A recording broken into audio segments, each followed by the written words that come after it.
बिहार शरीफ के town hall में लोकतांत्रिक सामाजिक न्याय पार्टी ने राजनीतिक चिंतन मंथन के लिए बैठक आयोजित की, जिसका उद्घाटन पद्मश्री डॉक्टर जगदीश प्रसाद ने किया। इस मौके पर डॉक्टर जगदीश प्रसाद ने कहा कि पिछले 33 वर्षों से बिहार में बहुत सरकारें बनी, लेकिन किसी ने भी गरीबों की दशा पर कोई ध्यान नहीं दिया। गरीबों की दशा में अब तक कोई बदलाव भी नहीं हुआ है। गरीब और भी गरीब होते जा रहे हैं।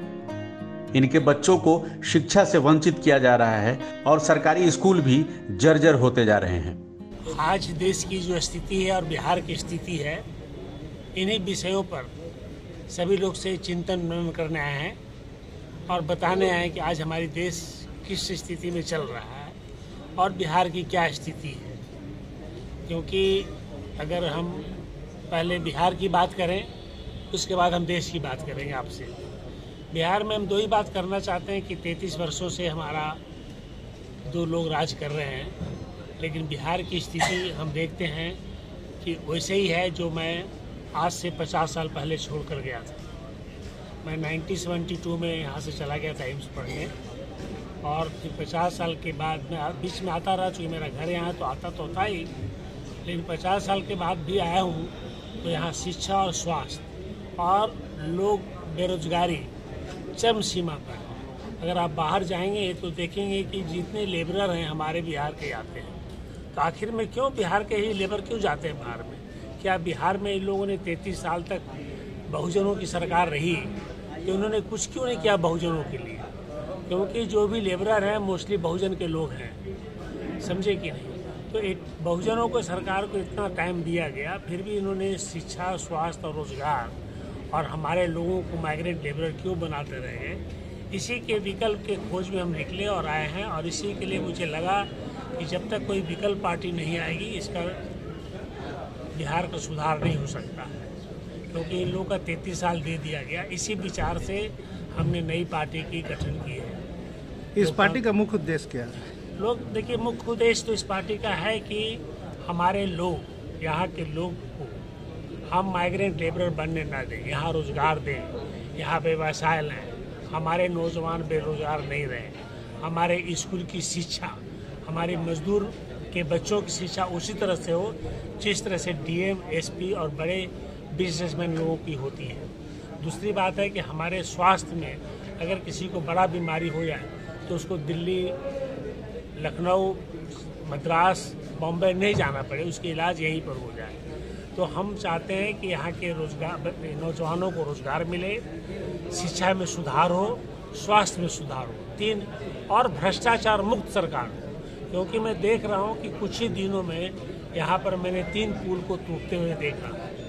तो बिहार की एक विकल्प की जरूरत है। लेकिन बिहार के साथ ही मैं आप लोग से बताने आया हूँ कि आज पूरे देश में हमारा प्रजातंत्र और संविधान भी खतरे में आ गया है, और अगर इस प्रजातंत्र और संविधान को नहीं बचा पाए तो बहुजन आरक्षण तो खत्म कर ही दिया है इन लोगों ने। जो हमारे जो सरकार है, अभी भारतीय जनता पार्टी की सरकार है, क्योंकि मैंने अपनी लाइफ में बहुत सारे प्रधानमंत्री जी को देखा, लेकिन ये प्रधानमंत्री जी अभी जो हैं, ये हर बात को झूठ बोलते आकर के हम लोगों से वोट लिए। 2 करोड़ नौकरी देने की बात की, नौकरी नहीं दिया। 2014 में आए कि हम 2 करोड़ नौकरी हर साल देंगे, 10 करोड़ नौकरी मिल जाती। इन्होंने कहा कि हम काला धन ला के 15 लाख रुपया देंगे, इन्होंने एक पैसा नहीं लाया। और आप ये भी बता दूं कि काला धन जितना पहले था उससे कम से कम 3 गुना काला धन अब इनके राज में जमा हो गया। 24 के चुनाव में आपकी पार्टी की भूमिका क्या होगी? हमारी पार्टी की भूमिका होगी कि भाई हम भारतीय जनता पार्टी को हराएं। सबसे इम्पोर्टेंट मुद्दा भी है 2024 में। 2025 में मुद्दा कुछ और रहेगा, लेकिन 2024 की मुद्दा होगी कि भारतीय जनता पार्टी को बिहार से एक भी सीट नहीं मिलना चाहिए। अगर ये सीट मिल गया तो प्रजातंत्र आपका खत्म हो जाएगा। देखिए, आज आपकी मीडिया स्वतंत्र नहीं है, आप बोलने के लिए, विचार करने के लिए स्वतंत्र नहीं है। आपने जितने प्रधानमंत्री को देखा, सभी ने पीएसयू बनाया। ये भाजपा की सरकार जो है 2014 से हमारे 355 पीएसयू हैं। 145 पीएसयू को ये बेच चुके। इनका कोई संपत्ति अपना तो है नहीं, ये गरीबों का संपत्ति है। जनता की संपत्ति, इनको बेचने का कोई अधिकार नहीं है। इसमें कमीशन मिलता है, कम दामों पर बेच रहे हैं और अपने लोगों को बेच रहे हैं, तो देश की संपत्ति को बेच रहे हैं। इस सरकार के खिलाफ जन जन तक किस तरह पहुंचाएंगे? आपके साथ आए हैं, हम हर जगह बात कर रहे हैं कि भाई अगर प्रजातंत्र को, अगर संविधान को बचाना है, आरक्षण को बचाना है, तो सभी बहुजनों को एक होना होगा और बहुजनों को ये बांटने की कोशिश कर रहे हैं। बहुजन जब तक एक नहीं होंगे तो तब तक हम इसको नहीं हटा पाएंगे। इसलिए हम आपके माध्यम से सारे बहुजनों को चाहते हैं कि आप एकत्रित हों और भारतीय जनता पार्टी को बिहार से एक भी वोट न मिले, ये मेरा पहला कदम है और बताना है। क्योंकि अभी आप देखिए भारतीय जनता पार्टी का अभी हाल में ये देखा होगा, मणिपुर में इतना बड़ा कांड हो गया, इन्होंने कुछ नहीं कहा, अभी तक कोई बात इन्होंने नहीं की। पार्लियामेंट में बात उठी अदानी के बारे में, हमारे प्रधानमंत्री ने कोई जवाब नहीं दिया। देश की संपत्ति तो बिखी रही है, इन्होंने जो वादा किया वो नहीं वादा किया। अब आप देखिए आर्थिक, ये बोलते हैं कि हमारी आर्थिक जो है हम वर्ल्ड में तीसरे स्थान पर आने वाले हैं। मैं इनको बता देना चाहता हूं कि आज हमारे देश में प्रति व्यक्ति की आय 10,000 रुपया से कम है और हमारा अगर सभी देशों को जोड़ लें तो हमारा पोजीशन 129वां स्थान पर है।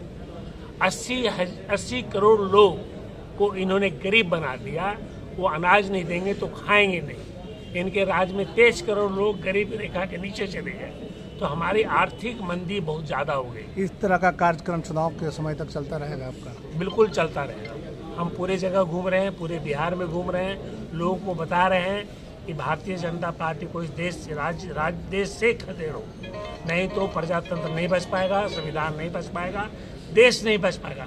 इन्होंने नफरत फैला दिया पूरे देश में, इतना नफरत हमारे देश में कभी नहीं था कि हिंदू मुस्लिम धर्म के नाम पर आज तक हम लोगों से वोट लेते आए हैं, सिर्फ धर्म की बात करते हैं। आप ये बताइए, मैं आप लोग से पूछना चाहता हूँ और अपने लोगों को बताना चाहता हूँ कि बताओ कि आप लोग जाते हो मंदिर मस्जिद, हाँ मंदिर मस्जिद जाते हो, हमारे राष्ट्रपति जब जाते हैं जो बहुजन समाज के, तो मंदिर को धोया जाता है।